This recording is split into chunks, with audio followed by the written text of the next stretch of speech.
Back in the 1960s, a chronic disease hospital in the Bronx, some 70 or 80 people who had been unimaginably ill and often abandoned by their families for decades, sometimes 40 years, 45 years even. Many of them motionless and frozen in strange postures, all of whom had had the encephalitis lethargica years before, a worldwide epidemic at the time. No medicine was of any use to them. I lived almost next door to the hospital. I was in at all hours, and in the summer, amazing things seemed to be happening. They did respond to L-Dopa, and there was a jubilant, joyous atmosphere in the ward, proposals of marriage, and people were just lyrical with delight at being able to move and talk and think again. But then, later that year, all sorts of dark clouds gathered and complications of every sort.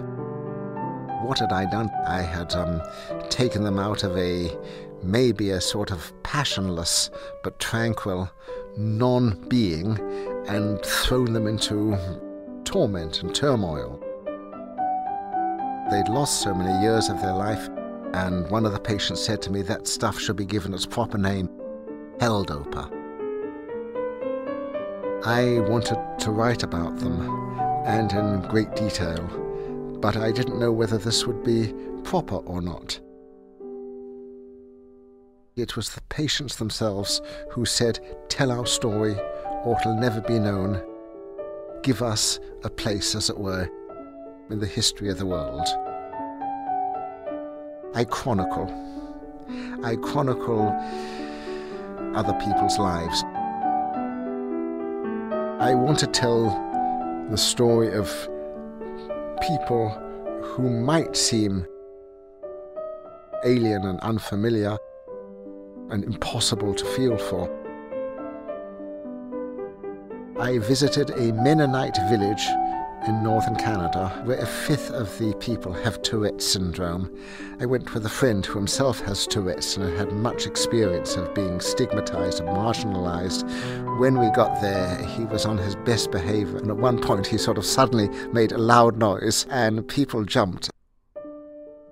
But then they smiled and many of them barked back. And then he realized that he was at home. He was with his brothers and sisters with Tourette's. I'm rather shy in many ways. It's a sort of malady. I was 10 years old. There were times when I could hardly function, and I think I became very frightened.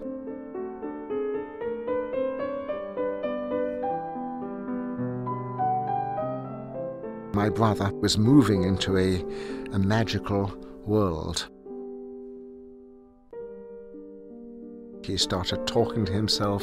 He felt that people were reading his mind and listening to him. There were strange signs and portents of every sort.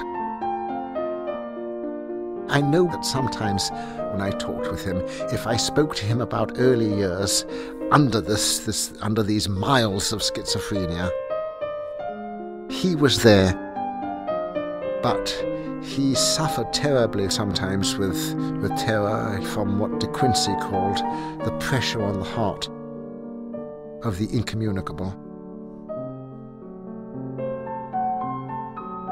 I don't know whether you've heard of Geil.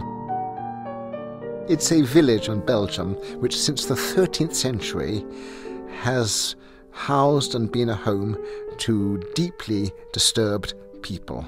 Mad people came from all over Europe to be cured. They weren't cured, but the townspeople took them in. And for more than 700 years, these selfless, generous, intensely human families in Geil have been taking in deeply schizophrenic people to live a life of relationship and work, of love and work, unimaginable elsewhere. I would like to see more places like Geil There's an old Jewish prayer in which you praise God for the diversity of creation, and exactly that was the feeling in Chael, that the person is always there. I was deeply moved.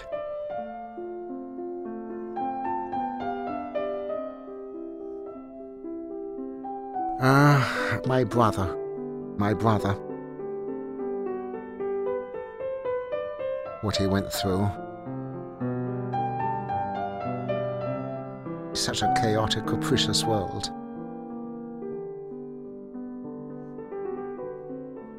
But the heart, the person, is always there.